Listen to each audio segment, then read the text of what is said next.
శ్రీకాకుళమే నా లక్ష్యం. కేంద్ర మంత్రి రామ్మోహన్ నాయుడు. చెస్ క్రీడ ద్వారా మెదడుకు వ్యాయామం లభిస్తుందని, ప్రత్యర్థి ఎత్తును సైతం పసిగట్టి ఆడే ఈ ఆట ద్వారా ముందు చూపు మనకు అలవాటు అవుతుందని కేంద్ర పౌర విమానయాన శాఖ మంత్రి కింజారపు రామ్మోహన్ నాయుడు అన్నారు. శ్రీకాకుళం జిల్లా కేంద్రంలోని ఎన్టీఆర్ భవన్లో శనివారం నుండి జరుగుతున్న ఎంపీ కప్ 2026 చెస్ టోర్నమెంట్ ముగింపు కార్యక్రమం ఆదివారం నాడు జరిగింది. ఈ కార్యక్రమానికి ముఖ్య అతిథిగా కేంద్ర పౌర విమానయాన శాఖ మంత్రి కింజారపు రామ్మోహన్ నాయుడు పాల్గొన్నారు. మొదటగా కేంద్ర మాజీ మంత్రి దివంగత ఎర్రం నాయుడు చిత్రపటానికి పూలమాలలు వేసి నివాళులర్పించారు. అనంతరం చెస్ క్రీడను ఆడుతున్న క్రీడాకారులను పరిచయం చేసుకున్నారు. అభినందనలు తెలియజేశారు. అనంతరం విజేతలకు బహుమతులను అందజేశారు. టోర్నీలో పాల్గొన్న ప్రతి క్రీడాకారుడికి ప్రశంసా పత్రాన్ని అందించారు. జిల్లాలో ప్రతి క్రీడాకారుడికి ప్రతి క్రీడాంశంలో తోడ్పాటు అందించాలనే ఉద్దేశంతో ఎర్రన్న క్రీడా ఉత్సవం ప్రారంభించామని, ప్రతి నెల ఒక క్రీడ ద్వారా ప్రతి క్రీడాకారుడి ప్రతిభ చూపడానికి ఒక వేదిక నిర్మించామని అన్నారు. ఆటల ద్వారా ఆరోగ్యం, అభివృద్ది రెండూ చేరువవుతాయని తెలిపారు. కరణం మల్లేశ్వరి లాంటి క్రీడాకారులు పుట్టిన శ్రీకాకుళం నేలలో ప్రతిభకు కొదవలేదని, ప్రోత్సాహం అటు తల్లిదండ్రుల నుండి కూడా మరింత అందాల్సిన అవసరం ఉందని అన్నారు. భవిష్యత్తులో మరిన్ని పోటీలు నిర్వహిస్తూ ఉంటామని స్పష్టం చేశారు. ఆ చెట్టు ఒక మహావృక్షం లాగా ఎదిగి దాని తాలూకు పళ్ళు కూడా చక్కగా వచ్చే అవకాశం ఉంది. మనం చిన్నప్పుడు వాళ్ళందరినీ కూడా ఎంకరేజ్ చేయకుండా పెద్దవాళ్ళు ఎవరో స్పోర్ట్స్ మెన్ మనం దొరుకుతారు, వాళ్ళ కోసం మనం స్టేడియంలు కడదాం, వాళ్ళ కోసం మనం ఎదిగి అన్ని ఫెసిలిటీస్ ఇద్దామని అంటే టాలెంట్ కింద స్థాయి నుంచి పై వరకు రావడానికి ఫుల్ అవకాశం ఉండదు. కాబట్టి మనం రేపు భారతదేశంలో కూడా ఒలింపిక్ స్థాయిలో మనం గ్రాండ్ మాస్టర్స్ తయారు చేయాలి. వీళ్ళు కూడా ఆ స్థాయిలో ఇంటర్నేషనల్ స్థాయిలో మంచి ప్లేయర్స్ గా ఎదగాలనంటే ఈ వయసులోనే వాళ్ళకి ఇన్ఫ్లుయెన్స్ చేయాలి, ఈ వయసులోనే వాళ్ళకి స్పోర్ట్ అలవాటు చేయాలి, ఈ వయసులోనే వాళ్ళకి ఒక ప్యాషనేట్ గా నేను చెస్ ప్లేయర్ అవుతాను, నేను ఏదో ఒకటి సాధిస్తాననే నమ్మకం ఈ వయసులో వాళ్ళకి వచ్చినప్పుడు భవిష్యత్తులో ఎలాంటి కష్టం వచ్చినా సరే దాన్ని అధిగమించేటటువంటి శక్తి, ఆ సంకల్పం వాళ్ళందరికీ ఉంటుంది. కాబట్టి ఈ వయసులోనే టార్గెట్ చేసుకుని వీళ్ళందరికీ కూడా ప్రోత్సహించడానికి ఒక టోర్నమెంట్ పెట్టాం. శ్రీకాకుళం జిల్లా అంటేనే క్రీడలకు ఒక పుట్టినిల్లు లాంటిది. మీ అందరికీ కరణం మల్లేశ్వరి గారు తెలుసా?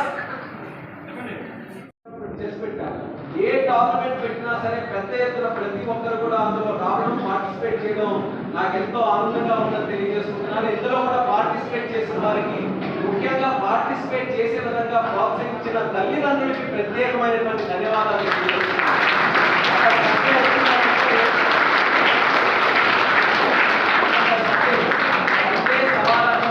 మనందరికీ చాలా బిజీ అయిపోయారు. అందరూ కూడా పనులు చేయాలంటే అవసరమైనవి, అవసరం లేనివి రోజు చూసుకుంటే లక్షల పనులు ఉంటాయి.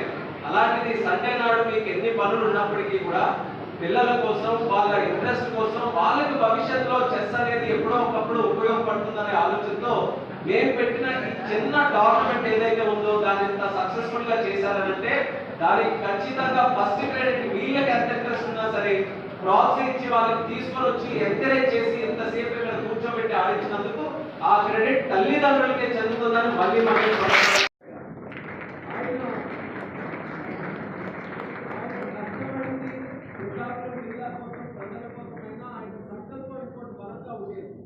నాకు ఈరోజు ఒక అవకాశం వచ్చింది, నేను కూడా ఎదిగాను, జిల్లా కోసం కృషి చేస్తున్నాను. కానీ జిల్లా పరిపూర్ణంగా అభివృద్ధి చెందాలంటే ప్రతి ఒక్కరికి కూడా ఆ యొక్క పట్టుదల ఉండాలి, పనిచేసే తత్వం రావాలి, అందరూ కూడా తెలివితేటలతో కృషి చేయాలి. ముఖ్యంగా ఇక్కడ పుట్టినటువంటి ప్రతి ఒక్కరికి కూడా విద్య అనేటటువంటి వాళ్ళందరికీ కూడా చేరాలని. లేడీ ఒలింపిక్ మెడల్ సాధించిన మన భారతదేశం తాలూకా గర్వకారణం మన శ్రీకాకుళం జిల్లాలో పుట్టినటువంటి మహిళ.